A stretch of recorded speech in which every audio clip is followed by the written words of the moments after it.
안녕하세요. 반갑습니다. 대한민국 정부 부패방지 총괄기관 국민권익위원회 위원장 전현희입니다.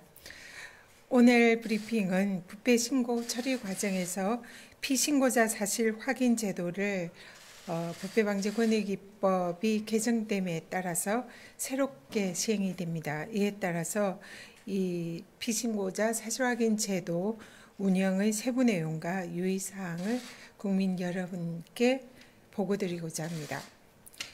먼저 부패방지권익위법 개정으로 지난달 2월 18일부터 부패 신고 처리 시에 기존의 신고자에 대해서만 조사를 했었는데요. 신고자뿐만 아니라 피신고자를 대상으로 사실관계를 확인할 수 있는 제도가 2002년 부패방지법이 시행된 지 20년 만에 새로 도입이 되었습니다.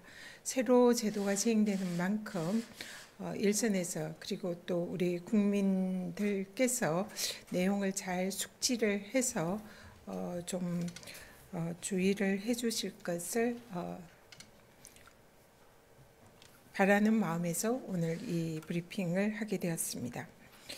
제도 시행 이전의 부패 신고 처리는 부패 신고를 한 신고자만을 권익위에서 조사를 해서 감사, 수사가 필요한지 여부를 결정하였습니다. 그런데 이번에 도입된 피신고자에 대한 사실 확인 제도에 따라서 피신고자에게 소명 기회를 부여할 수 있게 되었습니다.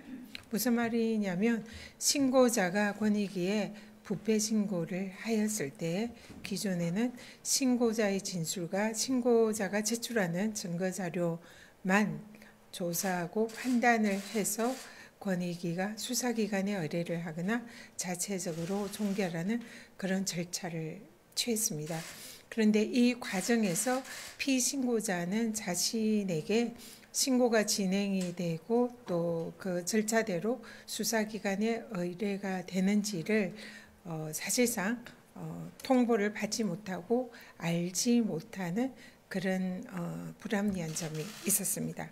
그래서 이번에 도입된 피신고자에 대한 사실 확인 제도에 따라서 국민권익위원회에서 신고 사실에 대해서 조사하는 과정에서 피신고자에 대한 사실 확인을 요청하고 관련 자료를 제출하는 기회를 부여할 수 있는 제도가 새로 도입이 된 것입니다.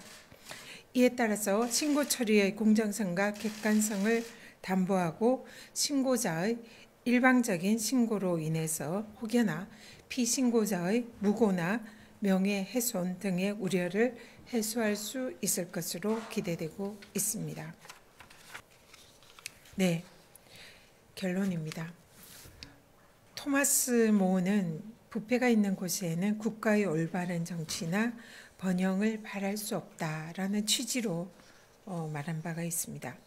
부패 없는 청렴한 사회를 위해서는 사회 구성원들 개개인의 청렴한 마음과 건강한 내부 구성원들의 적극적인 부패 신고가 매우 중요합니다.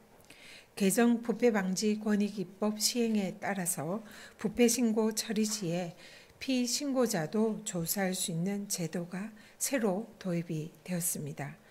이러한 법 개정으로 실체적 사실 규명과 공정성을 높이는 계기가 되어야 할 것입니다. 다만 부패 신고를 통한 부패 적발과 신고자 보호라는 법익과 피신고자에 대한 무고나 명예훼손 방지라는 양측의 법익이 충돌될 가능성도 배제할 수가 없습니다. 따라서 국민권익위원회는 부패 신고 처리 시에 신고자와 피신고자의 균형감을 가지고 공정하게 사건을 처리해서 국민이 신뢰하는 부패 신고 제도로 발전시켜 나갈 것입니다. 감사합니다.